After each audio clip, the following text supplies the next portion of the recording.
안녕하세요. 예수의 이름으로 문안드립니다. 버지니아 애난데일에 위치한 메시아 장로교회 방송 선교부에서 한세영 목사님의 설교 내용을 선교용으로 제작한 것입니다.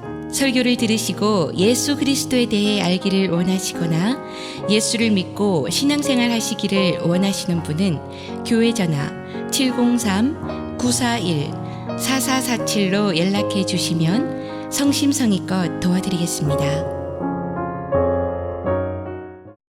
할렐루야. 지난 30년 동안 우리 메시아 교회를 지켜주신 하나님께 감사를 드리고, 또 이 시간 처음 나오신 분들이 계시다면 이 뜻깊은 기념주일 메시아 잔치에 참여해 주신 여러분께 또 감사를 드립니다. 지난 30년간 함께 하신 하나님께서는 여러분의 모든 인생 가운데도 늘 함께 하신 줄로 믿습니다. 우리 교회에 굴곡이 있었던 것처럼 여러분의 인생도 굴곡이 있었을 것입니다. 그럼에도 하나님께서 한순간도 이 메시아 교회를 버리신 적이 없으셨듯이 여러분의 인생도 한순간도 놓지 않고 계심이 분명하다고 또한 믿습니다. 그래서 여러분이 오늘 다른 곳에 있지 아니하고 하나님을 예배하는 자리에 계시다는 사실입니다. 지난 2006년 10월 제가 이 교회에 부임했을 때만 봐도 8가정밖에 남지 않았는데 제 앞에 목회자분들이 4분이 담임 목회자가 바뀌고, 그러나 그럴 때마다 어려운 일들이 있어서 교회가 아주 힘들었었는데요. 그러므로 교회는 다른 교회와 합병을 시도하기도 했고, 또 선교기간에 헌납을 하려 했다는 어떤 루머까지도 이렇게 번지고, 그러나 그런 생사의 위기 가운데서도 하나님께서는 이 교회를 버리지 않으시고 이와 같이 지켜주셨습니다. 이처럼 아무리 우리 인생에 큰 위기가 닥친다 하더라도 우리 하나님이 함께 하시기만 하신다면 그 어떤 위기도 결코 위기가 되지 않는 역사를 체험하게 된다는 사실입니다. 그 위기는 반드시 합력하여 선을 이루는 전화위복의 기회가 되는 것입니다. 이처럼 교회의 역사나 인간의 역사나 모든 역사의 주인공은 하나님이십니다. 여러분 역사의 주인공도 하나님이신 줄로 믿습니다. 오늘 오늘 본문은 분명히 우리에게 이렇게 말합니다. 이는 만물이 주에게서 나오고 주로 말미암고 주에게로 돌아감이라. 그에게 영광이 세세 있을지어다. 아멘. 참으로 위대한 비밀이요 또 위대한 진리의 선언이고 선포인 것이죠. 세상은 이 진리를 모르지만은 그러나 이 진리는 과학, 철학, 역사, 경제학 모든 학문과 실제 면에서 전부 다 실제로 적용할 수 있는 절대 진리라는 사실입니다. 오늘 저는 이 말씀 속에서 3가지 중요한 사실을 생각해 보기를 원하는데요. 첫째, 만물 가운데는 그 만물을 움직이는 근원적인 힘이 있다는 것입니다. 만물을 움직이는 근원적인 힘이 있습니다. 다만 그 힘이 눈에 보이지 않기 때문에 우리가 쉽게 그 존재를 알 수 없을 뿐인 것이지, 그러나 누구나 눈에 보이는 것은 눈에 보이지 않는 힘에 의해 움직이고 있다는 사실을 인정하지 않을 수 없는 것이 우리가 사는 세상이라고 할 수가 있습니다. 여러분의 육체를 한번 보십시오. 과연 여러분의 육체를 움직이는 힘은 무엇인 것 같습니까? 여러분의 육체를 움직이는 힘은 뼈와 근육이 아닙니다. 그것은 그 뼈와 근육을 움직이게 만드는 눈에 보이지 않는 에너지입니다. 그러나 그보다 더 근원적으로 그 에너지를 움직임으로 육체를 움직일 뿐만 아니라 생각까지도 움직이게 만드는 힘이 있다는 사실입니다. 그것이 무엇일까요? 그것은 우리 육체 안에 있는 어떤 물리적인 한 부분이 아닙니다. 그것은 육체 안에 있는 것 같지만 사실은 어디서도 정확히 그것을 찾아낼 수 없고 어떤 것으로도 볼 수 없는 바로 인간의 영혼이라는 것입니다. 성경은 인간의 생명을 표현하는 말로 인간의 영혼을 말하고 있는데요. 히브리어로는 네페시, 헬라어로는 푸시케라는 단어를 썼습니다. 이것이 진짜 인간의 생명이고 인간을 움직이는 힘이라는 것입니다. 사실 인간은 이 인간의 생명인 영혼이 움직이고 있는 것입니다. 그러나 더 중요한 것은 이처럼 우리 눈에 보이는 온 우주 만물 가운데도 분명히 그 만물을 움직이는 힘이 있다는 것입니다. 자, 그렇다면 그것이 무엇일까요? 과연 무엇일까요? 눈에 보이는 어떤 힘일까요? 어디서 찾을 수 있는 것일까요? 사실 사람들은 그 힘을 찾기 위해서 무척이나 지금까지 노력해 왔습니다. 특별히 이 과학자들이 많이 노력을 해왔습니다. 그래서 수년 전에 양성자 충돌을 통해서 빅뱅, 자기들이 그 주장하는 이 우주는 빅뱅에 의해서 생겼다라고 해서 이 빅뱅을 재현해 보려고 노력했고, 또 납을 충돌시켜 갖고 빅뱅을 재현해 봤는데 빅뱅이 조금 일어나긴 했다고 합니다. 그러나 과연 우주는 과학자들의 주장처럼 정말 그렇게 저절로 폭발해서 탄생이 되었고 또 그것이 진화돼서 오늘날에 이르게 된 것일까요? 만일 그런 일이 있었다 하더라도 그런 것들은 인간을 움직이는 인간의 에너지와 같이 우주를 움직이는 우주의 에너지에 불과하다는 사실입니다. 세상 사람들이 아직 발견하지 못하고 또 발견할 수 없는 더 근원적인 힘이 분명히 있는데 그것을 오늘 성경이 말하고 있는 것입니다. 그것이 무엇이냐? 바로 창조주 우리 하나님이라는 겁니다. 우리 하나님은 우주의 생명인 줄로 믿습니다. 우리 하나님 우주의 영혼인 줄로 믿습니다. 예, 창세기 1장 1절은 분명히 말씀하고 있습니다. 태초에 하나님이 천지를 창조하시니라. 여러분은 하나님께서 천지를 창조하셨다는 사실을 믿으십니까? 세상 사람들은 믿지 않습니다. 그러나 성경을 믿으면서도 또 이 천지 창조를 못 믿는 사람들도 있습니다. 그렇지만요, 성경의 다른 사실들을 믿는다면요, 이 하나님이 태초에 천지를 창조하셨다는 사실도 반드시 믿어야만 하는 것입니다. 왜냐하면 이와 같은 놀라운 창조주 하나님의 존재가 아니라면 성경에 기록된 어떤 다른 이적들도 그로 말미암아 일어날 수 없기 때문인 것입니다. 그러므로 오늘날 예수를 믿으면서도 하나님의 창조는 못 믿겠다 이렇게 말하는 사람들은 스스로가 자기 모순에 빠지게 되는 것입니다. 존 뉴턴은 인류 역사상 가장 위대한 과학자 가운데 한 사람이었습니다. 그런데 그분이 한 번은 아주 정교한 천체 모형, 별들의 모형들을 다 만들어 놓고 태양계를 만들어 놓고 은하계를 만들어 놓고 이런 식으로 그거는 다 만들 수는 없죠. 그러나 어느 정도 만들어 놨어요. 그리고 자기 집을 방문하는 손님들에게 보여줍니다. 그러자 손님들이 다 칭찬을 합니다. 야, 이거 누가 만들었습니까? 너무 잘 만들었거든요. 그러면 뉴턴이 엉뚱하게 이런 말을 합니다. 이거는 저절로 생겼습니다. 뭔가 깨달음이 있으시죠? 저절로 생긴 것입니까? 과연 우주 만물은 저절로 생겨난 것입니까? 그러면 사람들이 묻습니다. 농담하지 말고 빨리 만든 사람 가르쳐 주세요. 그때 뉴턴이 이런 말을 한다는 겁니다. 모형에 불과한 이것도 반드시 누군가가 만들었다고 생각하면서 어째서 사람들은 이 모형의 실물인 우주는 우연히 생겼다고 말하는 것입니까?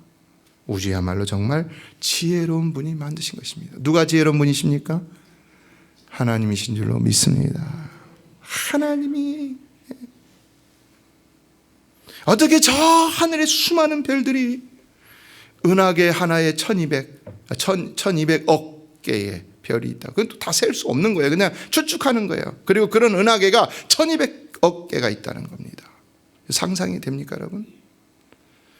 카운터블 합니까? 언카운터블이에요. 그런데 그런 은하계가 빼곡히 쌓인 이 우주 안에서, 차 있는 우주 안에서 서로 변화무쌍하게 돌아가면서도, 가만히 있는 게 아니에요. 변화무쌍하게 돌아가면서도 한 번도 큰 충돌을 일으키거나 문제를 일으키지 않는다는 것입니다. 물론 해성 같은 거는 다른 경우지요. 이게 어떻게 저절로 생겨날 수가 있습니까, 여러분? 어떻게 저절로 이렇게 될 수가 있습니까? 상식적으로 생각하는 과학이라면 상식적으로 이것을 해명할 수 있어야 됩니다. 그러나 어느 과학자도 이것을 해명하지 못하고 있습니다. 만약에 누군가 이것을 만들어 놓은 존재가 없다면 지구는 벌써 어느 별에든지 충돌해서 사라지고 말았을 것입니다. 태양은 벌써 그 자리를 떠나 어디든지 그냥 날아다니고 있을 것입니다. 그러나 그러면 태양계 별들은 어떻게 되겠습니까? 또 그냥 떨어지는 것이죠. 또 다른 별들, 다른 은하계의 별들은 어떻게 되겠습니까? 그런데 아직도 우주의 수많은 별들은 한치도 어긋남 없이 여전히 그 자리를 지키고 있고 앞으로도 하나님께서 그 수명을 다하시게 하는 날까지 그 자리를 지킬 것이라는 사실입니다. 옛날에 수명이 있다는 생각도 못했어요. 근데 성경은 이미 수명이 있다는 얘기를 하고 있거든요. 예, 성경 오늘 말씀이 말하는 것은 온 우주 만물은 오직 하나님께로부터 와서 하나님께로 돌아간다, 이렇게 표현하고 있습니다. 온 우주 만물은 과학자 존 뉴턴의 말대로 그야말로 지혜로운 전능자 우리 하나님 여호와의 창조물이란, 창조하신 놀라운 마스터피스, 엄청난 작품이라는 사실입니다. 예, 시편 102편 25절로 27절은 이렇게 말합니다. 같이 읽어볼까요? 시작. 주께서 옛적에 땅의 기초를 놓으셨사오며 하늘도 주의 손으로 지으신 바니이다. 천지는 없어지려니와 주는 영존하시겠고 그것들은 다 옷같이 낡으리니 의복같이 바꾸시면 바뀌려니와 주는 한결같으시고 주의 연대는 무궁하리이다. 사랑하는 성도 여러분, 진정 온 우주 만물을 지으신 이도 하나님이시요 그것을 다스리시는 이도 오직 하나님이신 줄로 믿습니다.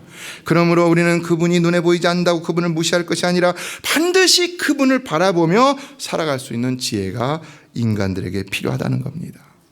예, 두 번째로 그분이 하시는 본문의 말씀은 만물은 반드시 시작과 끝이 있다는 것인데 이걸 기억해야 한다는 것입니다.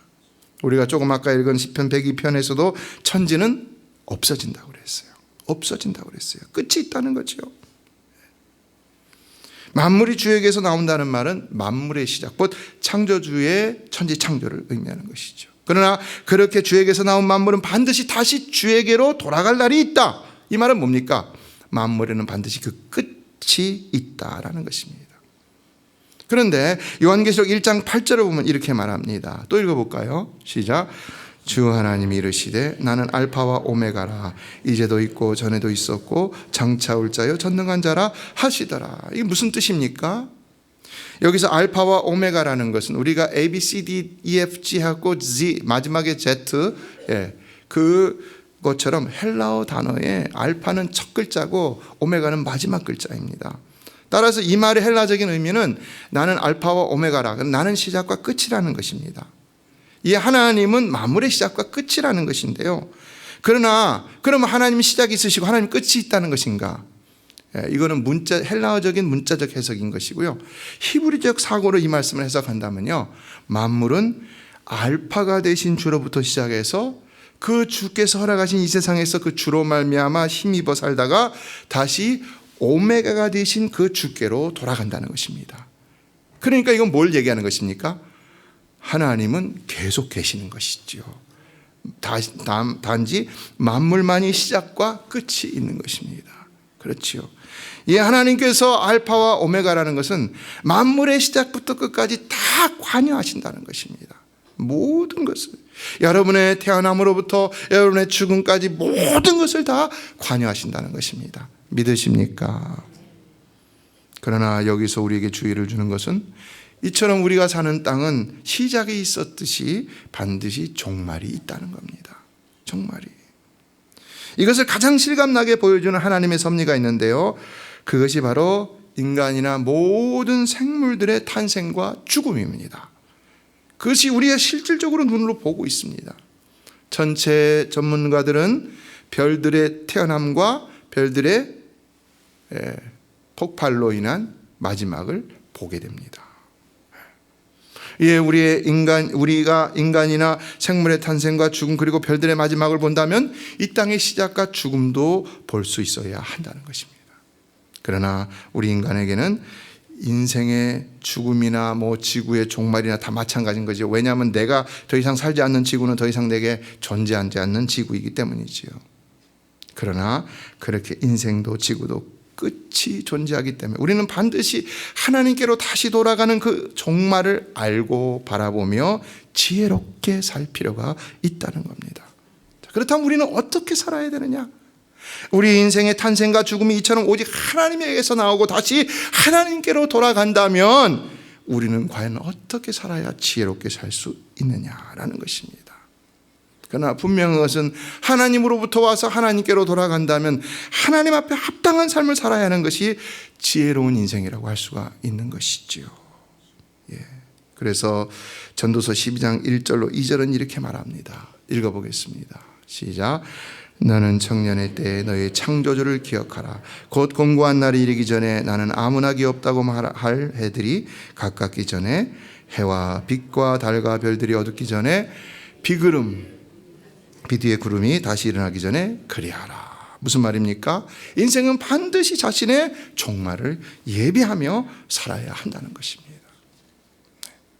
종말은요, 무서운 것입니다. 종말은 모든 것의 끝이기 때문입니다. 그런데 성경은 그 끝은 거기서 끝나지 않고 반드시 다시 주께로 돌아간다. 그래서 반드시 준비해야 된다라는 것을 가르쳐주고 있는데요. 히브리서 9장 27절은 이렇게 말합니다. 한 번 죽는 것은 사람에게 정해진 것이요, 그 후에는 심판이 있다. 인생은 결코 죽음으로 끝나는 것이 아니라는 것입니다. 그 후에는 반드시 그를 지으신 하나님의 심판을 받아 그 결과에 따라서 혹은 천국으로 혹은 지옥으로 떨어지게 되어 있다는 겁니다. 이에 히브리서 9장 27절의 말씀은 사람에게 죽음이 정해진 것임을 믿는다면 심판도 반드시 있음을 믿어야 한다는 의미가 있는 것입니다. 그렇다면 여러분은 그 심판 앞에 어떻게 하시겠습니까? 사실 전지전능하신 하나님 앞에서 날마다 마음과 생각과 행실로 범죄하는 우리들, 하나님의 심판을 받는다면 그 형벌을 피할 길이 전혀 없는 것이지요. 누구든 내가 행한 행위대로 하나님의 심판을 받는다면 다 지옥으로 갈 수밖에 없다는 겁니다. 그러나 셋째, 오늘 본문의 말씀 속에는 만물은 오직 하나님의 계획과 섭리 가운데 운행된다는 것인데 그 계획과 섭리 중심에는 하나님의 구원이 있다는 사실을 암시하고 있다는 겁니다. 이것이 로마서 전체에서 얘기하는 것입니다. 하나님은 단지 하나님의 즐거움을 위해 인생들을 창조하시고 심판하시는 것이 아니라는 것입니다. 결과론적으로 본다면 하나님은 결단코 인생들을 창조하셔서 마음껏 범죄하다가 결국은 다 심판을 받아 형벌을 받도록 만드시지 않으셨다는 겁니다. 그러므로 처음 하나님께서 아담과 하와를 창조하실 때는 범죄하고 형벌을 받을 인간으로 창조하지 않으신 것을 우리는 성경에서 분명히 확인할 수가 있습니다. 다만 그들을 꼭두각시가 아닌 온전한 인격체로 만드시기 위해서 자유의지를 주셔서 에덴 동산 중앙에 있는 선악과는 따먹지 말라, 이 명령 하나만을 주셨던 것입니다. 그런데 연약한 인생들은 그 하나를 어김으로 결국 하나님 앞에 범죄하고 에덴 동산에서 쫓겨나서 오늘날까지 이르게 되었다는 겁니다. 그러나 하나님의 본심은 바뀐 것이 없습니다. 인간을 창조할 때부터 바뀐 것이 없습니다. 그러므로 하나님께서는 그런 인간들을 구원하시기 위해서 모든 것을 다 계획하시고 섭리하셨던 것을 볼 수 있는데, 바로 그의 사랑하는 독생자 예수를 이 땅에 보내셔서 십자가에 죽게 하심으로 우리 인생들의 모든 죄값을 단번에 치르게 하시고 우리를 구원케 하셨다는 사실입니다. 믿으십니까? 하나님의 계획이기 때문에 가능한 것입니다. 하나님이 창조주이시고 하나님이 섭리주이시기 때문에 가능한 것입니다. 모든 만물은 하나님으로부터 시작되고 하나님께로 돌아가기 때문에 가능한 것입니다. 그러한 하나님이 너희는 내 아들만 믿으면 된다, 내가 그 아들을 통해서 너의 모든 죄값을 다 치러줬다 라고 말씀하고 있기 때문에 이것은 분명하다는 것입니다. 요한복음 3장 16절은 말합니다. 하나님이 세상을 이처럼 사랑하사 독생자를 주셨으니 이는 그를 믿는 자마다 멸망하지 않고 영생을 얻게 하려 하심이라. 이처럼 인간을 향한 놀라운 사랑을 가지고 하나님 그분의 계획 가운데 그분의 사랑하는 아들, 누구로도 무엇으로도 대체 불가능한 인간의 유일한 대속물이신 그분을 기꺼이 이 땅에 보내셔서 우리를 대신하여 속죄물이 되게 하셨고 누구든지 그를 믿기만 하면 멸망치 않고 영생을 얻게 하셨다는 사실입니다. 믿으십니까? 누구든지 누구로도 대체할 수 없는, 인간의 구원을 누구로도 대체할 수 없는 분입니다. 무엇으로 인간의 그 많은 수많은 죄들을 다 해결할 수가 있겠습니까? 그런데 갈라디아서 4장 4절은 말합니다. 때가 참에 하나님이 그 아들을 보내사. 무슨 말입니까? 이 말은 그리스도를 통한 하나님의 구원 사역은 하나님의 계획이었다는 겁니다. 그러나 성경을 보면 그렇기 때문에 이와 같은 구원의 계획은 이제 우리 개개인에게도 똑같이 실행되고 있다는 것인데요. 그러므로 요한복음 1장 10절을 보면 영접하는 자 곧 그 이름을 믿는 자들에게는 하나님의 자녀가 되는 권세를 주셨으니 라고 했습니다. 그러므로 여러분이 이 시간 오직 그 예수 그리스도를 믿고 영접하기만 한다면 반드시 구원 얻고 하나님의 자녀가 되는 줄로 믿습니다. 그러나 하나님은 이와 같이 개인을 위한 구원도 미리 계획하시고 오늘날도 그 구원을 실행하고 계시다는 사실입니다. 그러니까 하나님은 이미도 여러분을 택하시고 지금까지도 사실은 여러분이 예수를 안 믿을 때에도 여러분을 돌봐주셨다는 겁니다. 오늘의 여러분은요, 여러분 스스로가 만든 것이 아닙니다. 바로 여러분을 사랑하시는 하나님께서 여러분을 지금까지 만들어 주신 것입니다. 예, 마틴 루터는 유명한 말을 했습니다. 하나님의 사랑은 대상을 찾아 헤매지 아니하고 대상을 창조하신다. 얼마나 놀라운 말입니까? 여러분은 분명 하나님이 창조하신 영원한 하나님의 사랑의 대상이기 때문에 오늘 이 자리에 있는 줄로 믿습니다. 하나님께서 그 놀라운 구원의 선물을 여러분에게 주시려고 2000년 전 그분의 아들을 죽이셨을 뿐만 아니라 오늘 여러분을 이 자리에 있게 하신 것입니다. 얼마나 큰 은혜고 얼마나 큰 사랑입니까? 그러므로 이제는 그 어마어마하신 하나님의 사랑 앞에서 진정 종말을 달려가는 우리 얼마나 연약한 존재입니까? 우리는 이것을 깨달음으로 그 놀라운 위대한 사랑, 그것을 오직 감격으로 받아들이고 그리고 그분만 의지하는 삶을 진정으로 살아가야 할 줄로 믿습니다. 예, 복음은요 구걸하지 않는 겁니다. 복음은 구걸하지 않습니다. 하나님이 사랑의 대상을 창조하시듯이 복음은 구걸하지 않습니다. 복음은 반드시 하나님의 주권적인 역사 가운데 하나님이 원하는 그 사람을 택하여 구원하시기 때문에 복음은 누구도 구걸하지 않는 것입니다. 복음은 다만 담대히 선포될 뿐인 것입니다. 그러므로 고린도후서 13장 5절은 이렇게 말합니다. 읽어볼까요? 시작. 너희는 믿음 안에 있는가? 너희 자신을 시험하고 너희 자신을 확증하라. 예수 그리스도께서 너희 안에 계신 줄을 너희가 스스로 알지 못하느냐? 그렇지 않으면 너희는 버림받은 자니라. 그러나 여러분 모두는 다 믿음 안에만 거하심으로 버림받은 자가 아니라 구원받고 영원한 하나님의 사랑의 주인공이 되기를 주의 이름으로 축원합니다. 말씀을 맺습니다. 성도 여러분, 하나님은 분명히 살아계신 줄로 믿습니다. 그러나 그 살아계신 하나님은 분명 사랑의 하나님이신 줄로 믿습니다. 그러므로 우리가 그 사랑만 받아들이면 되는 것입니다. 우리가 이 동영상을 봤는데 이분이 지난주 집회 2번 참석을 했어요. 그래서 이 소개 영상을 봤는데 동영상 보니까 너무 확실한 거예요. 그래서 이거를 여러분에게 오늘 틀어드린 겁니다. 또 올 거예요. 또 방문할 거예요. 믿음이 너무 좋더라고요. 보니까요. 학교 짱이었다고 그랬잖아요. 싸움 제일 잘했다잖아요. 예수 안 믿었대잖아요. 근데 예수님 만나고 나니까 삶이 완전히 바뀌어요. 너무 겸손해요, 사람이요. 여러분, 우리도 예수님의 사랑만 받아들이면 변할 수 있는 줄로 믿습니다. 절망이 소망으로, 불행이 행복으로 변할 수 있는 줄로 믿습니다. 영국에서 어떤 과학자가 학생들에게 무신론을 가르치고 있었습니다. 그래서 분필을 가지고 칠판에다 씁니다. Nowhere is God. 무슨 말입니까? 하나님은 어디에도 없다라는 것이죠. 그런데 아주 믿음이 좋은 메시아교회 출신 학생이 그걸 본 겁니다. 믿거나 말거나. 그래서는 손을 번쩍 들더니 박사님, 제가 글자 하나만 바꿔도 될까요?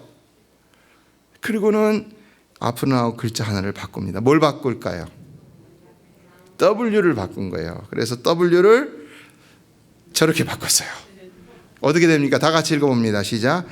Now here is God. 무슨 뜻입니까? 하나님 여기 지금 계시다는 거죠. 너무 지혜롭죠. 이거 뭘 얘기해 주는 것입니까? 하나님을 모르는 인생의 어리석음과 하나님을 아는 인생의 지혜로움 사이에는 결코 그 간극이 크지 않다는 겁니다. 크지 않아요. 종이 한 장 차이예요. 이에 성경에서 예수님 말합니다. 내 말이 네가 믿으면 하나님의 영광을 보리라 하지 않았느냐. 여러분, 그냥 믿으면 되는 줄로 믿습니다. 믿기만 하면 하나님의 영광을 보게 될 줄로 믿습니다. 믿기만 하면 하나님의 사랑 가운데 그 모든 사랑을 누리며 살아가게 되는 줄로 믿습니다. 우리 홍찬벽 원사님이 간증한 내용도 그런 거죠. 하나님이 인도하시는 거잖아요. 하나님이요. 믿기만 하면 우리도 언제든지 노를 now로 뒤바꿔 놓을 수 있는 것입니다. 그러면 지옥이 천국으로 뒤바뀌는 것이고요, 영벌이 영생으로 뒤바뀌고 이제는 영원한 나라에서 영생 복락을 누리며 살아가는 자가 이미 되어지는 것입니다. 소망 없는 인생, 도대체 하나님 없는 인생이 우리에게 해주는 것이 무엇입니까? 무엇입니까? 오직 모든 힘의 근원이시여, 모든 물질의 근원이시여, 역사의 근원이신 하나님, 그러나 그 본질이 사랑이신 하나님만이 모든 것을 다 해주실 수 있는 줄로 믿습니다. 그러므로 여러분 남은 생에 그 하나님만을 믿고 더 의지하는 가운데, 그리고 또 그분이 보내주신 예수 그리스도만을 믿고 의지하는 가운데 반드시 그로 인하여 우리가 조금 흔들릴 수도 있고 좀 힘들 수도 있어요. 저는 아침에 얼마나 긴장을 했는지 모르겠어요. 밤에 어저께도 5번 깨고요. 그리고 배가 막 약을 잘못 먹어서 그런지 하여튼 누가 위장약이라고 줬는데 섞어서 먹었더니 머리가 난리가 났어요. 근데 또 여기 와서 또 화장실에 앉았더니 막 설사가 나오는 거예요. 지금까지도 배가 아파요. 아까 뭐 억지 믿음이라고 그랬나요?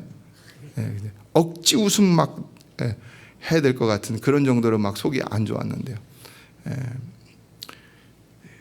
여러분, 그래도 우리는 예수님 때문에 기뻐할 수 있는 줄로 믿습니다. 예수님 때문에 기뻐할 수 있습니다. 여러분 꼭 예수님 때문에 기뻐하는 삶을 사시기를 주의 이름으로 축원합니다. 메시아 장로교회는 애난데일 236 리틀리버 턴파이크 선상에 있으며 주소는 4313 마크햄 스트리트, 애난데일, 버지니아 22003입니다. 성경은 주 예수를 믿어라, 그리하면 너와 내 집이 구원을 얻으리라 하셨습니다. 이 CD를 들으시는 분께서 예수를 믿지 않으셨다면 꼭 예수를 믿고 죄악된 세상에서 구원을 받을 수 있도록 기도하겠습니다.